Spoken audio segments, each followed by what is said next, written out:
कार्यक्रम के पुण्यार्जक हैं बसंत, अनिला राकेश, अलका वरुण, सृष्टि सिद्धार्थ, रितिका श्रेयांश, पूजा सलोनी, सिद्धार्थ जी, सावी, अंश विधान, अन्य मोहांश एवं समस्त झांझरी परिवार, इंद्र विहार, कोटा, राजस्थान। ये महामंगलकारी प्रदूषण का महापर्व, महामंगलकारी ये प्रदूषण का महापर्व है। और इस महापर्व पर हम सब यहाँ पर इस उपस्थित अजमेर की छोटे की नसिया चतुर्थ काल की प्राचीन भव्य बीतरागी ये चमत्कारी मनोहर प्रतिमा, और हम सब यहाँ पर बैठे उपस्थित मौजूद क्यों बैठे हैं, किसने बुलाया है, क्यों यहाँ पर आए हैं, क्या इंटेंशन लेके आए हैं, क्या गोल, क्या लक्ष्य आपने यहाँ पे आने के पहले निर्धारित किया है। और जब तक बिना किसी लक्ष्य के आप कुछ भी काम करने पहुंच जाते हैं, उस काम में सफलताएं नहीं मिल पाती, बुलंदियों कोई जिंदगी नहीं छू पाती है। जब कभी मंदिर आते हैं, जब कभी प्रवचन सभाओं में आप आकर के बैठते हैं, जब कभी 2-5 मिनट के लिए दोपहर में, कभी शाम के समय मनराज के कमरे में चले जाते तो लक्ष्य लेकर के जाएं कि परमात्मा, हे गुरुदेव, हे मुनराज, किसी विधि सिखा दो, किसी विद्या सिखा दो, कोई मुझे ऐसा आशीर्वाद दे दो कि मेरा सारी बुराइयां, मेरे सारे नेगेटिव भावनाएं वो ट्रांसफॉर्म हो जाए, मेरी सारे नेगेटिव भावना, मेरी सारी बुराइयां वो सब के सब शांति में, दया में, प्रेम में, क्षमा में, करुणा में, आनंद में परिवर्तित हो जाए। इस भावनाओं के साथ में जब आप आना शुरू करते हैं तो जिंदगी में कुछ फूल खिलना शुरू करते हैं, कुछ महक पैदा होती। जब फूल खिलते हैं, जब फूल महकने लगते हैं तो चिड़ियाओं की कुहू कुहू भी सुनाई देने लगती है। पर्यटक, सैलानी, आसपास घूमने फिरने वाले भी वहां चहलकदमी करने लग जाया करते हैं। ऐसी पोषण पर की बगिया खिली हुई है, कल क्षमा का फूल खिला और आज अमानतों का फूल खिल रहा है। पढ़िया चाहे पूज्यपाद स्वामी को सर्वार्थ सिद्धि में तत्वार्थ की टीका के अंदर पूज्यपाद स्वामी लिखते हैं 10 विधि धर्म 10 प्रकार का होता है। जैसे एक ट्रेन चूक गई तो क्या हुआ, दूसरी ट्रेन में चढ़ जाएंगे, दूसरी ट्रेन से जहां जाना पहुंच जाएंगे, दूसरी को दी तो तीसरी ट्रेन से चले जाएंगे। इस कॉलोनी मोहल्ले में मकान नहीं मिला तो दूसरी कॉलोनी मोहल्ले में मकान ले लेंगे, दूसरी कॉलोनी में मकान नहीं मिला तो तीसरी कॉलोनी में ले लेंगे। इस शहर में मकान नहीं मिला तो शहर के बाहर आउटसाइड में कहीं पर रहने लग जाएंगे, लेकिन मकान होना चाहिए। तो ऐसे ही क्षमा धर्म से शुरुआत धर्म की होती है। तो कुछ लोग ऐसे होते हैं ना, देखो स्टडी में ऐसा नहीं होता, स्कूल में एग्जाम में ऐसा नहीं होता है। आपको गणित में, विज्ञान में, अंग्रेजी में, हिंदी में, सोशियोलॉजी में, सुशीलाजी में, बायोलॉजी में, हर चीज के अंदर आपको फुल नंबर से पास होना पड़ता है। लेकिन धर्म अध्यात्म का सफर ऐसा नहीं होता है। आप मात्र क्षमा में मास्टरी कर लें, या आप मार्गों की मास्टरी कर लें, या आप आर्यों में मास्टरी कर लें, आप किसी भी एक धर्म को धारण कर लें, किसी एक धर्म को हृदय के भीतर अगर आप स्थापित कर लेते, किसी एक धर्म को जीवन के अंदर उतार लेते हैं, तो एक धर्म बाकी सारे धर्मों को खींच करके ले आया करता है। बस उसी तरह से आज मार्ग धर्म की साधना करने का दिन है। और बड़े आचार्य उमा स्वामी आचार्य को लिखते हैं 10 धर्म संवर के लिए होते हैं। 10 धर्म काय के लिए होते हैं? संवर मतलब क्या? कर्मों को आना रोक दिया जाता है, कर्मों को आने को रोकने का नाम संवर हुआ करता है। वो बुराइयां, वो दुख, वो पीड़ाएं, वो ऐसे विचार, वैसी भावनाएं जो पैरों में बेड़ी डाल के रखती है, चाहे संसार का मार्ग हो, चाहे मोक्ष का मार्ग हो, आगे नहीं बढ़ पाते हैं, तो उन चीजों को रोकने के लिए ये संवर की व्यवस्था होती है। उन चीजों को रोकने के लिए, स्टॉप कर देने के लिए 10 धर्म का प्रावधान हमारे प्राचीन मनीषी आचार्यों ने किया है। और 10 धर्म की तो वो गंगा है, वो परम पावन गंगा है कि जहाँ कौआ भी डूबता है, जहाँ कौआ भी डूबता है, तो जब बाहर निकलता है वो हंस बन के निकलता है। और हंस बने न बने, उसका शरीर चमके न चमके, उसके बदन का कलर बदले न बदले, लेकिन कौए की आवाज कोयल की तरह हो जाया करती है। तो आइए, तो वो क्षण हमें मिलते हैं पोषण पर्व की साधना से। उपवास वाले लोग हैं, एक आसन वाले लोग, दुनिया भर के तरह तरह के त्याग करके, तरह तरह के पूजन विधानों को कर करके इस पोषण पर्व की साधना को हम सब लोग यहाँ पर आए हैं, मौजूद है, कर रहे हैं। तो ये मार्गों मतलब क्या होता है? ज्ञानम, पूजम, कुलम, जातिम, बल, रिद्धि, तपो, बपू, जो 8 प्रकार का घमंड होता है, जो अभिमान होता है, जो अहंकार होता है, तो इस अहंकार और घमंड को जो लोग छोड़ देते हैं, इस घमंड को अपने ऊपर हावी नहीं होने देते हैं, उन्हें मार्ग धर्म की प्राप्ति होती है। मार्ग उनको हाथ जोड़ना सिखा देता है। मार्ग हमको झुकना सिखा देता है, अहंकार से गर्दन अकड़ जाती है। मन में सोचना ऐसा, मन में ऐसा सोचना कि मुझसे बड़ा कौन है, मुझसे सुंदर कौन है, मुझसे ज्यादा ज्ञान किसके पास है, मुझसे ज्यादा सम्मान किसके पास में है, मुझसे ज्यादा अप्रोच किसकी है, मुझसे ज्यादा ज्ञानम पूजम कुलम, मुझसे ज्यादा प्रतिष्ठित खानदान का घराने का कौन है, जाति। मेरी माँ, मेरी नानी, मेरे मामा वो इतने समृद्ध हैं, वो इतने ज्यादा। कुल मतलब क्या होता है, रघुकुल रीत सदा चली आई। कुल का मतलब होता है कि आपके पिता दादा उस परंपराओं पे गर्व करना, घमंड करना। वो जाति मतलब क्या, अपनी माँ पर, नानी पर, वो ननिहाल पक्ष पर घमंड करना। ज्ञानम पूजाम कुलम जाति बल शक्ति पर, मुझसे शक्ति किसके अंदर है, मैं 10 उपवास कर सकता हूँ, मैं 20 उपवास कर सकता हूँ, मैं 2 दिन भूखे रह सकता हूँ, मैं 4 दिन भूखे रह सकता हूँ, मैं ऐसा चीख चीख के चिल्ला चिल्ला के 4-4 घंटे तक मैं पूजा कर सकता हूँ, मैं इतना लंबा दौड़ सकता हूँ, भाग सकता हूँ, मैं इतनी मेहनत वाला काम कर सकता हूँ, मैं ऐसे पहलवानों को पछाड़ सकता हूँ। इस तरह की फीलिंग, उसका नाम बल का घमंड होना, बल का अभिमान, बल का अहंकार होना। रिद्धि, मेरे पास इतना ऐश्वर्य है, इतना पैसा है, क्या, अरे जवानी किसके पास टिकी है, शरीर का मद, सौंदर्य का, जाति का मत, मामुक जाति का हूं मैं, तमुक जाति का। ज्ञानम पूजम कुलम जाति बलम वृद्धिम तपो वपु, तप का बल, तप का अहंकार, मेरी ऐसी तपस्या, मेरा सा त्याग है, मेरा शरीर इतना सुंदर है, कहीं कोई सा मद हो, कोई सा घमंड हो, कोई सा अहंकार हो। हर एक घमंड जो कितना बड़ा हो वो गुब्बारे की तरह हुआ करता है। एक सुई लगती है, ठीक छोटी सी अल्पिन लगती है, छोटी सी अल्पिन उस बड़े भारी गुब्बारे के सारे गुरूर को बिटिया मेट कर दिया करती है। गुब्बारा कैसा भी आखिर फूट ही जाएगा, गुब्बारा कैसा भी हो आखिर फूट ही जाएगा, संबंध कैसा भी हो आखिर टूट ही जाएगा। तो गर्व करते हो माटी के पुतले पर, तो गर्व करते हो उस माटी के पुतले पर, कितना सुंदर हो आखिर छूट ही जाएगा, आखिर छूट ही जाएगा। ये माटी का पुतला छूटने वाला होता है। इस माटी के पुतले से जो कमा लेते हैं वो हर एक चीज माटी की हुआ करती है। इस माटी के पुतले शरीर से जो कुछ आपने पाया है, कमाया है, अर्जित किया, अटेन किया, हासिल किया है, वो सब कैसा है, वो सब नष्ट होने वाला है। वो गोष्ठियां, वो रंग महल, अरे बड़े बड़े राज्य महाराजों के महल में आज क्या होता, धूल जमी हुई है, खंडहर बन गए, खंडहर।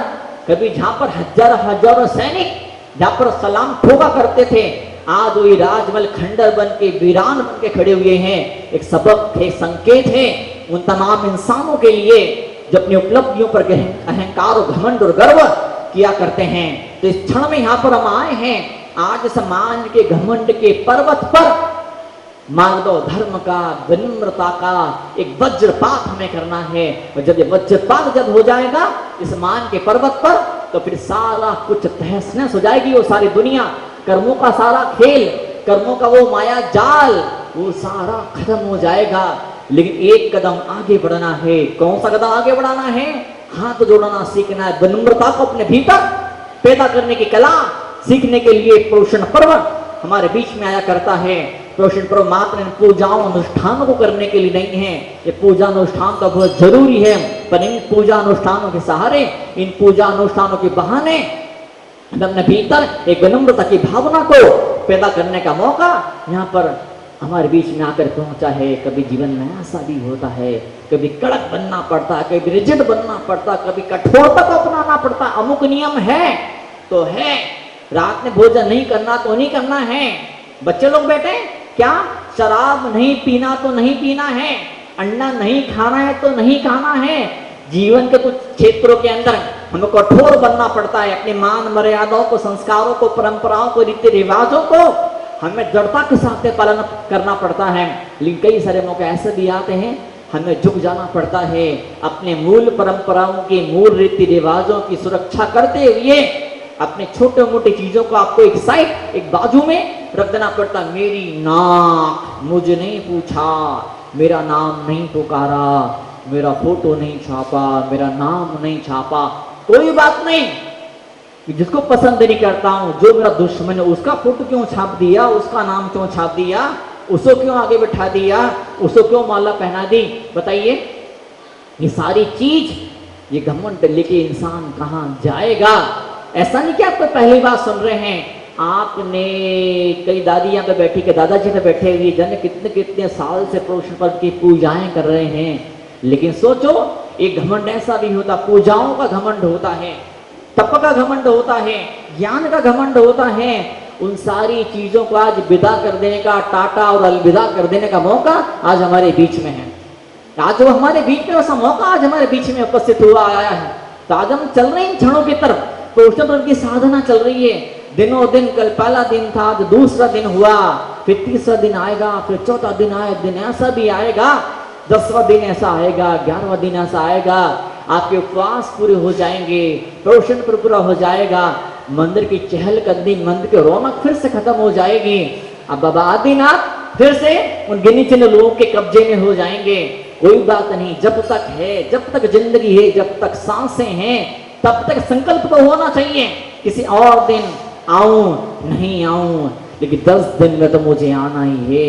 कई लोग जो 10 दिनों मंदिर आते हैं उन्हें गालियां देते हैं, तो भदैया है, तो बरसाती मेंढक है।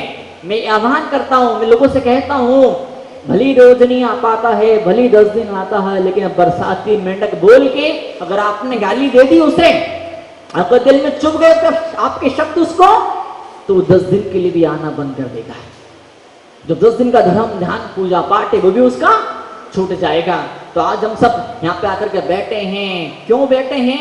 विनम्रता का पाठ सीखने के लिए। विनम्रता अगर नहीं आती है तो आचार्य भगवान लिखते हैं, शास्त्रकार लिखते हैं, नीतिकार लिखते हैं, क्या लिखते हैं? तपस्वियों के मुंह से हमने आपने सबने सुना है कि जब तो विनम्रता की भावना नहीं पैदा होती है तब तक सारे व्रत, सारे उपवास, सारी पूजाएं पूर्णता को प्राप्त नहीं होती हैं, पूरे नहीं होते हैं, पूरे नहीं होते, पूर्णता को प्राप्त नहीं होते हैं।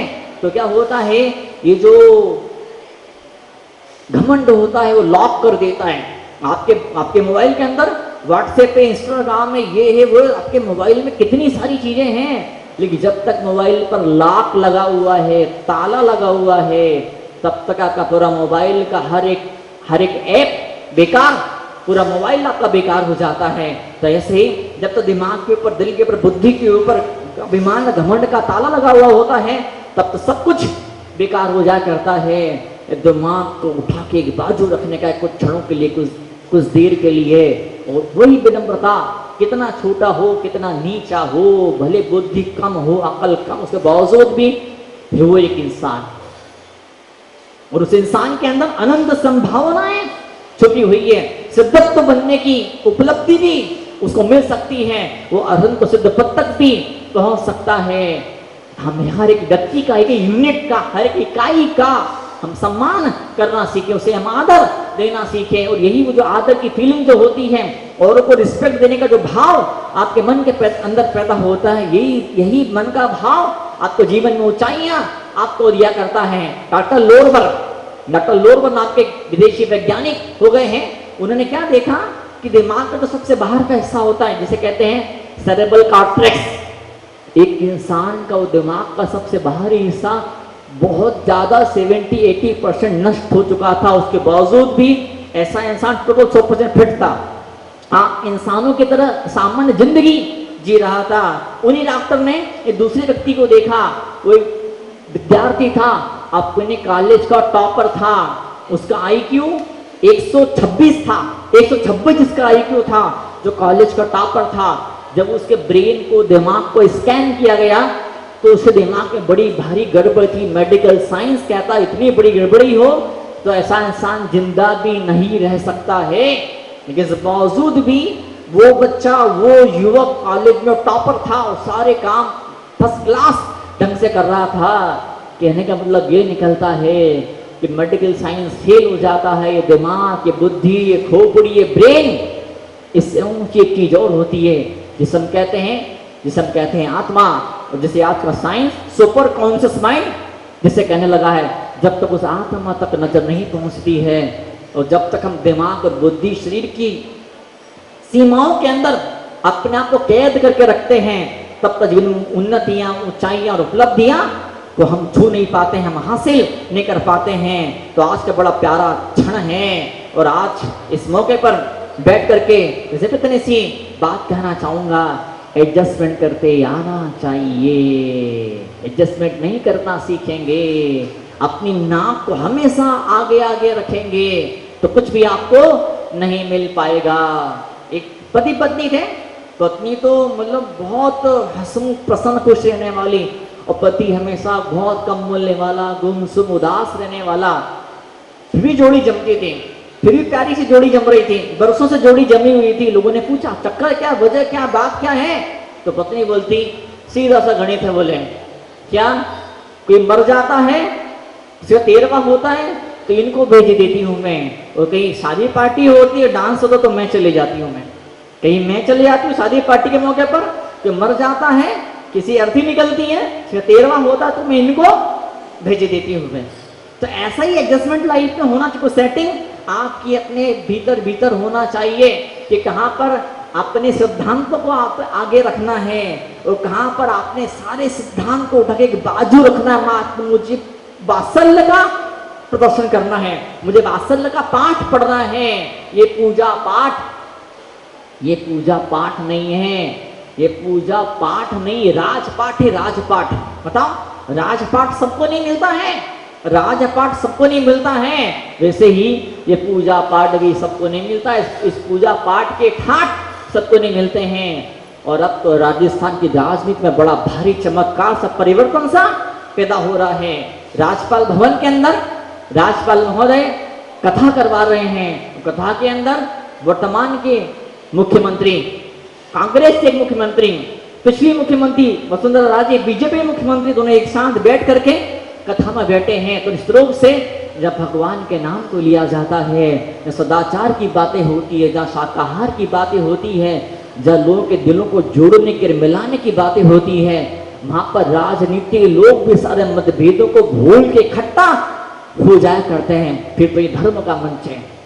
इस कार्यक्रम के पुण्यार्जक हैं बसंत, अनिला राकेश, अलका वरुण, सृष्टि सिद्धार्थ, रितिका श्रेयांश, पूजा सलोनी, सिद्धार्थ जी, सावी अंश विधान, अन्य मोहांश एवं समस्त झांझरी परिवार, इंद्र विहार, कोटा, राजस्थान।